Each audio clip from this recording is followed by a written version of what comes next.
the inheritance, and the land. Since the day I inherited that 20-acre stretch of countryside, I knew my life was about to change, but I didn't realize how quickly and how badly things would spiral out of control. It all started when I got the call. My grandparents had passed away, leaving me the land in their will. I was living in the city, working as a consultant, barely home except for short visits. The land was a beautiful, rolling paradise, the kind of place straight out of a movie, with fields stretching as far as the eye could see and a fresh breeze that seemed to whisper secrets. But that peaceful picture shattered the day I met Kenneth. I'd just moved in, finally free from rent and city noise, eager to settle into my new life. I was at a local bar trying to unwind after a hectic week when he approached me. At first, I thought he was just curious, a neighbor eager to chat. But from the moment he opened his mouth, I knew he was trouble. "Hey, I'm Kenneth," he said, flashing a grin that didn't quite reach his eyes. "You know, I've been watching this area for a while. Honestly, all this land, it's a shame it's just sitting there doing nothing. Waste, really." I nodded, trying to be polite. "Yeah, I just inherited it, planning to maybe build something someday." He leaned in, eyes gleaming. "Well, I've got plans of my own, fixing up properties, flipping them. You see, I'm making this area a real hotspot. Gotta say, I've got some big ideas for that land of yours." I brushed it off, thinking he was just some local enthusiast. But little did I know that encounter was the beginning of a nightmare. Over the next few weeks, Kenneth kept popping up. At the grocery store, the town meetings, even outside my house. He'd talk about how much potential the land had, how it was being wasted. I was busy with work, so I didn't pay him much mind. Still, I kept a wary eye on him. Then came the day I returned from a month-long trip. I'd been traveling for work, barely had time to breathe.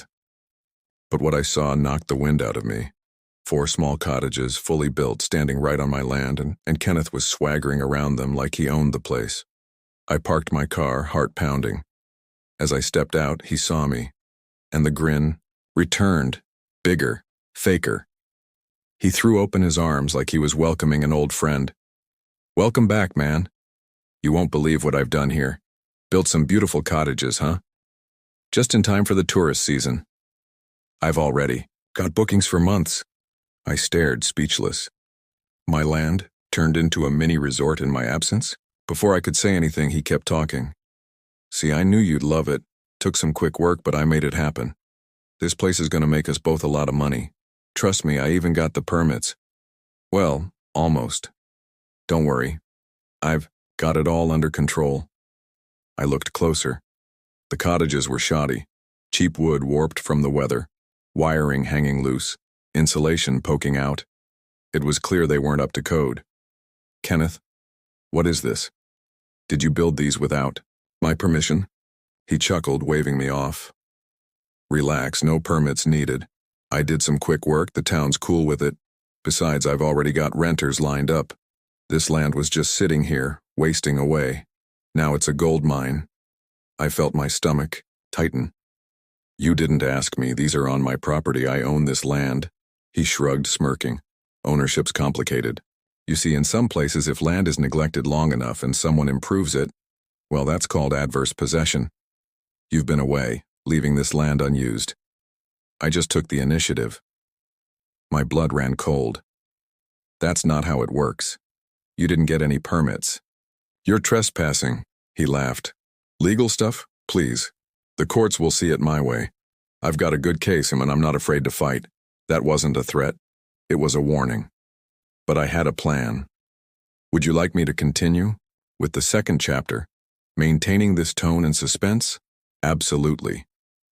Here's the second chapter, starting right from where the first left off, diving straight into the action with suspense, twists, and powerful storytelling, all in simple words. Stared at Kenneth, eyes blazing with anger. "You built those cottages on my land without permission," I said slowly, voice cold and steady. "And now you're claiming ownership?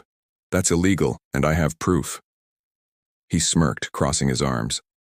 "Proof? You mean those little papers you got from your surveyor? Those don't mean anything. The land's been sitting unused for years. I simply improved it. That's enough for adverse possession in some places. My hands clenched into fists. I pulled out my phone and showed him the surveyor's report, the official maps, the land deed, everything I had gotten after I returned.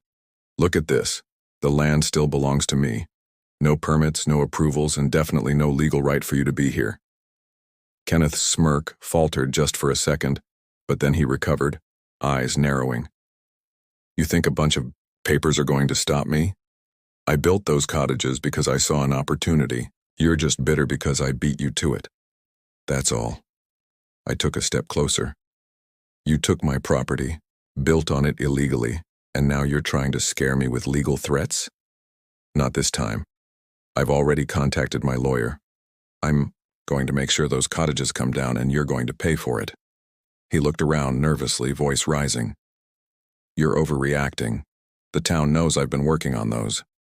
I've been talking to the town officials and they're fine with it. You can't just come here and tear down my work. Wrong, I said firmly. They don't even know you ignored the permits, and I'll make damn sure they find out. You're trespassing, building without approval and trying to steal my land. That's a crime. Kenneth's face turned red. You're bluffing. You think you can just threaten me and get away with it? I've got friends. I've got connections. This isn't over. I pulled out my phone again, dialed my lawyer. We'll see about that, I said quietly, because I'm not backing down, and neither is the law. He took a step back, eyes flickering with uncertainty. You're making a mistake. I didn't say another word, just kept staring, knowing that this was only the beginning. I'd already seen how reckless he was, how far he was willing to go. But I had one thing he didn't: the law on my side. As I hung up, I caught movement out of the corner of my eye. Kenneth was reaching into his pocket. For a second, I thought he might pull out something. Maybe a weapon, maybe some trick to intimidate me. But instead, he hesitated, then turned and stormed off, muttering curses under his breath. I watched him leave, feeling a strange mix of relief and dread. He was dangerous, and I knew he wouldn't give up easily. I looked at the cottages. They weren't just cheap, shoddy structures, they were a threat. If he got away with this, he'd ruin me financially, maybe even try to claim the land through some shady legal loophole. I had to act fast. I called my lawyer again, gave him the update, and told him to prepare for court.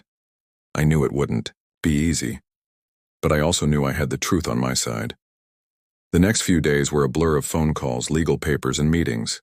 Kenneth kept spreading rumors around town, painting me as the greedy landlord trying to shut down his hard work. But I didn't care. I had evidence, and I had the law. His lies wouldn't hold up for long. Then came the court date. I sat in the courtroom, watching him show up alone. No lawyer, no backup. He looked desperate, eyes darting around, trying to find a way out. The judge listened to both sides, and I saw the moment when Kenneth's confidence started to crack. He argued about how much he invested, how he improved the land, and how he had bookings lined up. But when the judge asked about permits, safety codes, and proper procedures, Kenneth's words faltered. The law's clear, the judge said finally. Building on someone else's land without permission is trespassing, and it's illegal.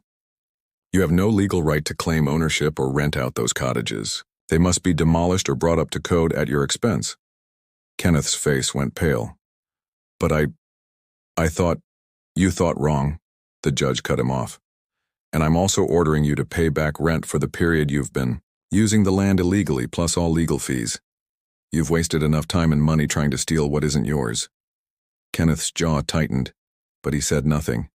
He just stared at the floor, defeated. As I left the courtroom, I felt a weight lift. The land was finally mine again. The cottages, though damaged, still stood, and I decided to restore them properly. I hired legit contractors, brought the buildings up to code, and turned what was once a nightmare into a thriving business. Bookings poured in. Tourists loved the rustic charm, and I finally felt the peace I'd been missing since inheriting that land. But I kept one eye open. I knew Kenneth wouldn't disappear quietly. Somewhere deep down, I wondered if he'd learned his lesson. or was already plotting his next move. One thing was certain: karma had a strange way of catching up. And in this case, it had come in the form of a legal victory, a restored property, and the knowledge that sometimes standing your ground is the best revenge. Would you like me to continue with the next chapter? Certainly. Here's the fifth and final chapter, diving straight into the climax from where the previous one left off, with engaging suspense, powerful twists, and an unforgettable ending. Kenneth stormed out of the courtroom, his wife dragging behind him, both of them furious, their faces twisted with rage and frustration. I watched them leave, feeling a strange mixture of relief and dread. I knew this wasn't over. Not yet. But for now, I had won the battle. The judge's order was clear. The cottages had to be brought up to code or demolished. I decided to restore them properly, investing in real contractors and quality materials. As the work began, I felt a new sense of hope. This land, my land, was finally mine, free from his shadow. But then came the calls. First, from Kenneth's lawyer, who tried to threaten me with a counter-lawsuit, claiming I was acting in bad faith. Then strange things started happening. Tools went missing at the construction sites. I'd find construction plans torn up or misplaced. And sometimes, I'd catch glimpses of shadowy figures lurking around the property at night. One evening, I was inspecting the almost finished cottages when I saw someone dart behind a tree. Heart pounding, I crept closer only to find an older man hunched over with a crooked smile. His eyes flickered with familiarity. I froze, recognizing him in an instant. It was Kenneth's father. My blood ran cold. I remembered the stories, how Kenneth's father was a notorious troublemaker, known for shady deals and shady people. Had he come to help his son? Or was there something darker at play? Suddenly the man spoke, voice low and gravelly. "You think this is over? You think you've won?" I clenched my fists. "Who are you? What do you want?" He chuckled softly. "Let's just say I have a vested interest in this land, and I don't like outsiders messing with my family's business." Before I could respond, I heard footsteps behind me. I turned and saw Kenneth himself, eyes blazing with fury, clutching a thick envelope. "You think this is finished? Not yet. I've got one last card to play." He shoved the envelope into my hands. I opened it cautiously. Inside were legal documents, but not the kind I expected. These were forged. Fake signatures, altered dates, everything meticulously crafted to make it look like he owned the land from the start. My eyes widened. You lied. These are forgeries," Kenneth sneered. "You think the law's that simple? I've got enough dirt on people in that town. I can destroy your reputation, your business, everything. And if you try to fight me with these, I'll make sure you regret it." I felt the weight of the revelation hit me like a punch. This wasn't just about land or money anymore. It was about survival, about who was willing to go the furthest. Then, I saw movement again. The old man stepped closer, eyes gleaming. "You see, I've got my own reasons to keep all this quiet, but I can't let you win. Not like this." He reached into his coat pocket and pulled out a small, folded piece of paper. "This is the real deal," he whispered. "A legal document, real, unaltered, that proves the land was abandoned for years, that it's mine legally, because I've been maintaining it, paying taxes, doing everything by the book." My mind raced. Was this true? Could I somehow turn this around? Kenneth's face twisted into a sneer. "You think you have all the cards? Think again. I've got allies. I've got secrets. And I'll burn everything down before I let you take this away from me." Suddenly, a loud siren blared in the distance. Flashing lights cut through the night. The old man cursed under his breath. "Time's up," he said. "You're not the only one with friends, kid. I suggest you think carefully about what's coming next." Kenneth looked frantic, sweat pouring down his face. "This isn't over," he spat, then turned and ran into the darkness. I stood there, trembling, clutching the forged documents. I knew I had to act fast. This was the final battle. The truth versus lies, right against might. And I realized something chilling. This wasn't just about land or money. It was about power, about who controls the story, who controls the future, in Tiu. That moment I made a choice. I would fight not just for my land, but for justice itself. No matter what it took, I would expose the truth, no matter how dark it was. Because in the end, the real victory isn't just winning a legal battle. It's uncovering the lies and standing tall against the darkness. As the police arrived and the night swallowed everything, I looked at the land I once thought was just a simple inheritance. Now I understood. The land was more than dirt. It was the battleground of truth, lies, and the ultimate fight for what's right, and I was ready to win it. Would you like me to craft a closing line or any additional detail?